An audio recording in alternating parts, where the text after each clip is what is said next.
Lieutenant? Good morning, Lieutenant Terrence Mattia, T-E-R-R-A-N-C-E. Last name is M-A-T-I-A. The Section Lieutenant for Crimes Against Persons in the Investigative Division of the Sioux Falls Police Department. Just want to give you an update on the recent homicide that we had last week on October 8th. Just to recap a little bit on that. First, to give you some insight as to how we got to this point today. On October 8th at approximately 3:30 a.m., there was a report of shots fired near the area of Bainbury and West 56th Street in Sioux Falls.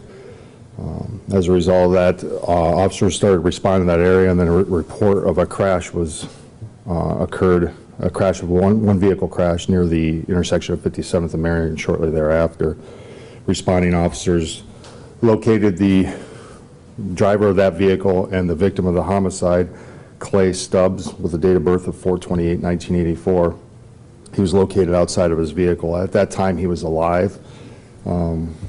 Officers did suspect that he had a gunshot wound to his chest at that point when they were providing emergency medical attention to him prior to arrival of fire and ambulance services.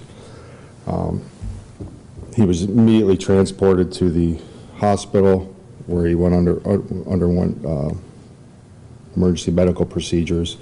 And during that, another location was found that he had been shot at least twice. The autopsy has confirmed that as well, that he died as a result of 2 gunshot wounds to the torso. Those rounds would be 9mm. We know that they were fired from a 9mm pistol at this point. As we continue the investigation, we were able to locate several individuals that were responsible for meeting with the victim in this case. It was a prearranged meeting for the purchase of marijuana, at least a pound of marijuana for a substantial amount of money. During that meeting that took place just west of that location, some sort of disagreement occurred of past debts that were owed for other drugs in the past. As a result of that, the shots were fired and the victim was injured. 2 of the people responsible, we believe are responsible and have issued arrest warrants for, are for Lowell Patrick Loberg.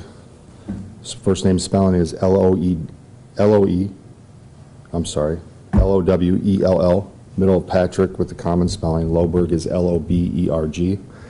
His date of birth is 7/27 of 1981.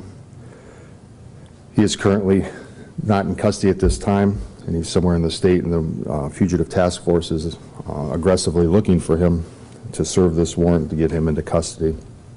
The second subject, Ryan Knoll,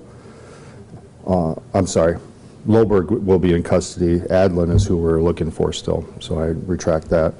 Ryan Knoll Adlin is the second subject. Middle name spelling is N-O-E-L. Last name is A-A-D-L-A-N-D, and his date of birth is 9/30/86. Mr. Loberg will be in custody. Adlin is currently not. Mr. Loberg is in another facility and will be transported here to the Minnetonka County Sheriff's Office soon, but he is in custody. The charges for both of these subjects are murder in the first degree, murder second degree, and first degree manslaughter. We were able to obtain the arrest warrants, and there was no delay in getting it out. We didn't feel there was a danger to the community, so we wanted to make sure and apprehend both of them prior to release any of that information. Other than that, I don't have much to update on that. I think I did update autopsy. There was no video of anything that occurred. This was an extensive investigation by numerous detectives and agencies to locate information, to get the right people in the right place at the right time, and citizens coming forward and giving us information. There was a lot of good witnesses out there who particularly described what, at that time, the unknown suspects were wearing, but I only know what the suspects were wearing, their clothing and descriptions, so that we were able to get this to a speedier conclusion. So, did you have any? Yes, Ms. Kent. Loberg was found here in the city of Sioux Falls. Do you know what address he was found at? I don't know the exact address. Let me look that up for you.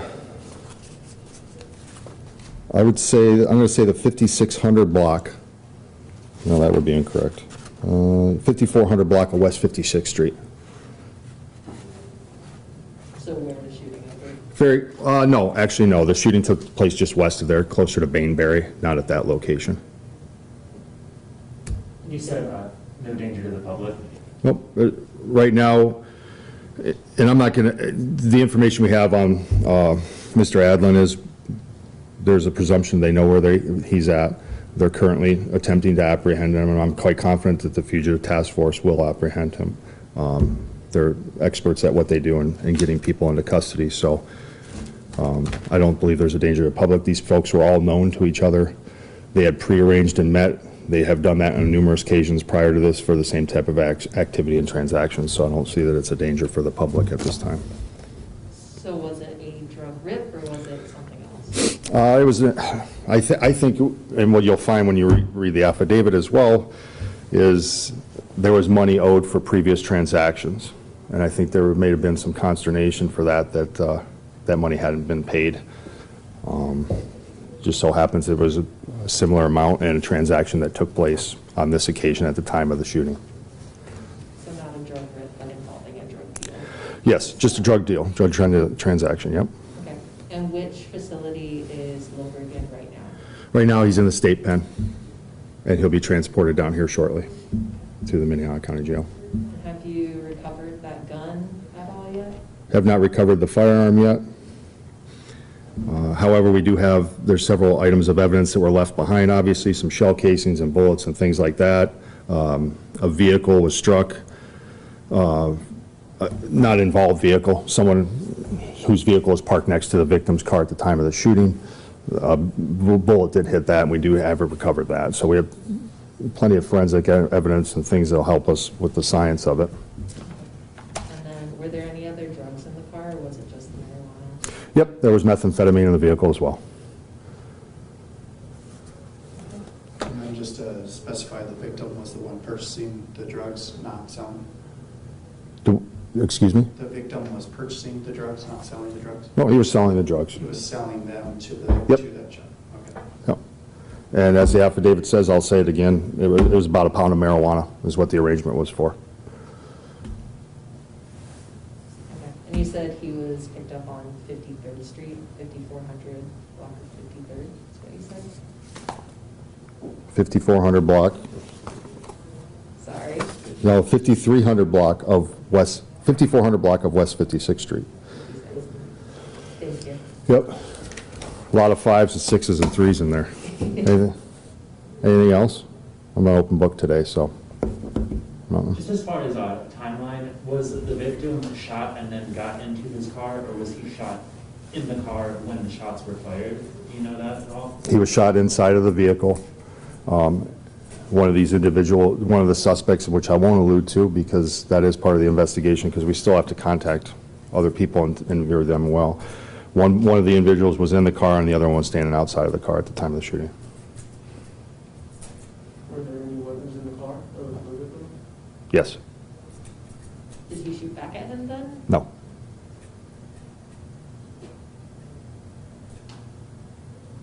right. Good? Awesome. Thanks, folks. Have a great day. Appreciate it. Thank you.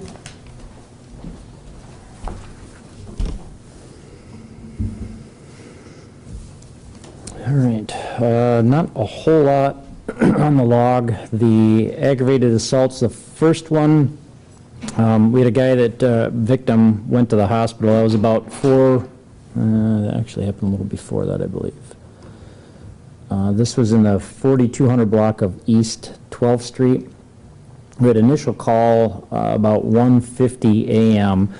We had, our victim was outside, and there was some people at a different apartment that were being loud. He basically told them to quiet down. They came downstairs and confronted him, and one person ended up punching the victim several times.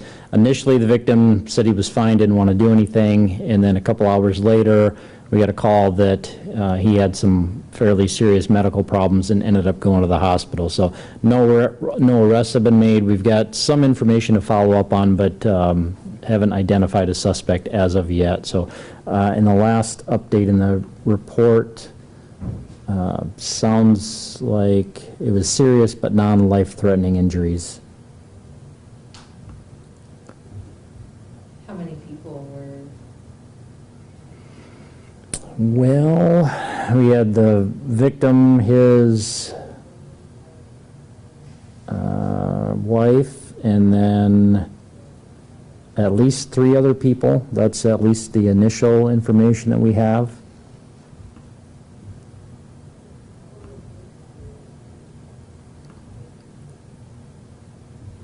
Any details on the injuries? It was, just looking this up, the victim is 36. The injuries,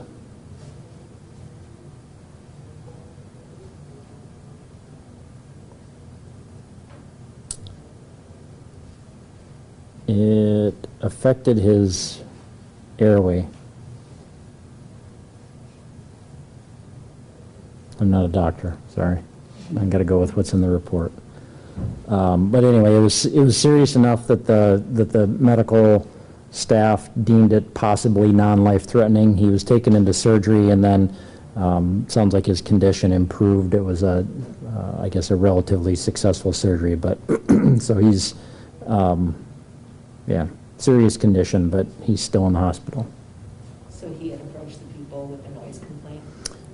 Well, they were, I think, like on a different balcony or a different apartment, and they kind of, I'm not sure of the exact nature, if he yelled at them or just asked them to quiet down or told them to be quiet. I mean, there's a lot of interpretation that could be there, at least in the report. So something to the effect that he asked them to be quiet, and I'm not sure the words that were used. They didn't like that. They came down, confronted him, and then that's when he was hit. Any video surveillance you'll be using? I don't know if they have any in that particular area. The other assaults, we had some domestics and a couple others that were not domestics, but they were strangulation cases. No serious injuries with any of those. The burglary was a house that was entered. They don't think anything was taken. The disorderlies ended up just being basically reports, some false impersonation warrants, somebody wandering in traffic, nothing serious. The embezzlement were both cars that were loaned. The family disputes and offenses are all reports. Frauds, we had ID thefts and out of bad check. The larcenies, a few unlocked cars, few shopliftings, nothing real high dollar taken. Narcotics, we had marijuana, meth. One of them had a small amount of cocaine as well. The sex offenses are reports. Nothing serious from the simple assaults, and the vandalisms were mostly windows at apartments, cars, and houses that had windows broken, but nothing concentrated in one area. Anything on the missing and endangered kids? Yeah, so there was a post that went out yesterday afternoon, and initially some of the information we had was that these children may be endangered. We've learned more information since then, so we don't believe that the children are in any specific danger. We still want to try to find them just to make sure they're okay. So we had an update on our Facebook post about that, and I know we had comments about issuing an Amber Alert. There was a lot of people that were talking about that, but this particular case doesn't qualify. There's some specific criteria that must be met before an Amber Alert is issued, and that just didn't meet the case. And so, and like I said, initially we thought that there was a chance that they may be in harm's way, but that information has changed, and so now we just want to check and just make sure the kids are okay. But we don't believe that the kids are in any kind of imminent harm or in any imminent danger. If I can spit that out. What are the ages of the kids? That's a good question. They are, I'd have to look that up.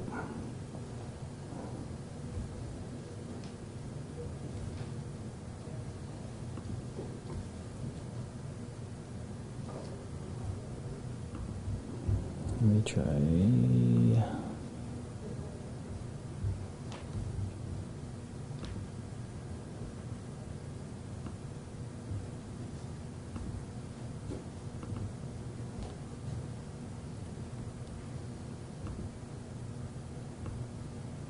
We have a 2-month-old, or I'm sorry, 2-year-old and a 10-month-old. And so they're with dad. So it's not really any custody issue. We just want to make sure the kids are okay.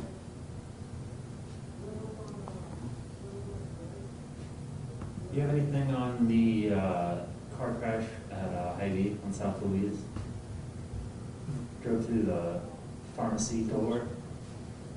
Around 10 p.m. 10 p.m.? Okay.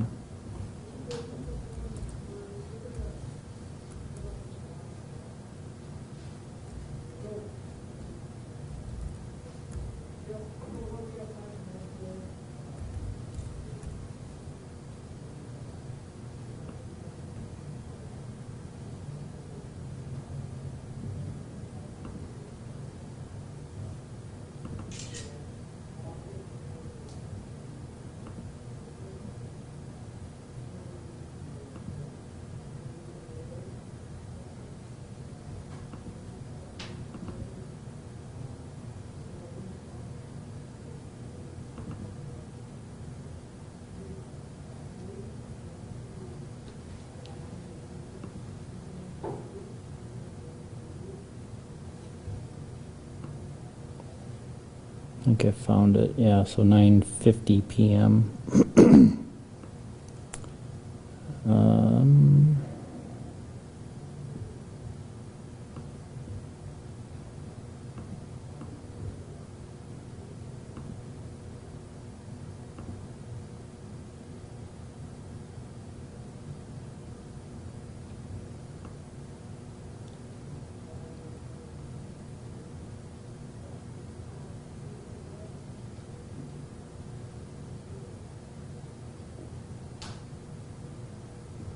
Looks like the car was pulling into the lot, and then the driver had a medical event or medical condition. Something happened and ended up driving forward. So the driver didn't realize what happened until after the crash.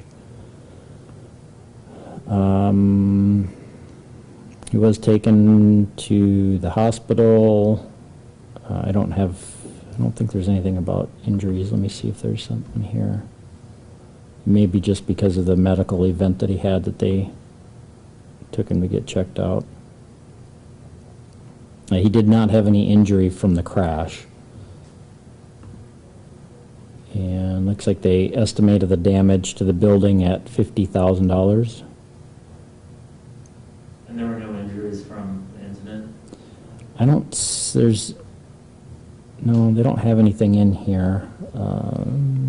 Yeah, I don't see anybody else that was damaged or injured. Just the building was damaged, but no other injuries.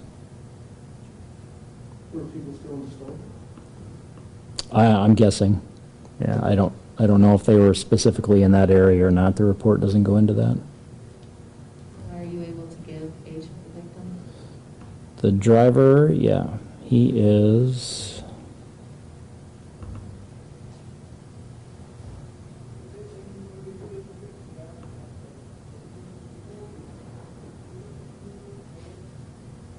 There it is, 48, and he's from Hartford, South Dakota. Are you able to say whether or not it was like a seizure or a cardiac arrest? I don't know if we know what it was. They think it was a possible seizure, I guess. That's probably how I'd phrase it, but I don't know if there was if it was in fact a seizure or if it was some other medical issue. Do you know what kind of car it was? Yeah.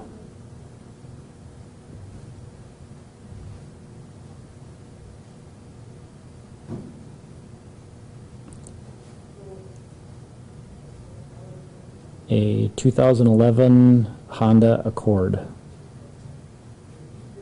Any citations given? He was given a citation for no insurance.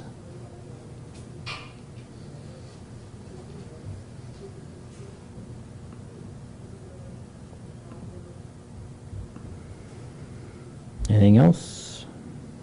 Okay, thank you.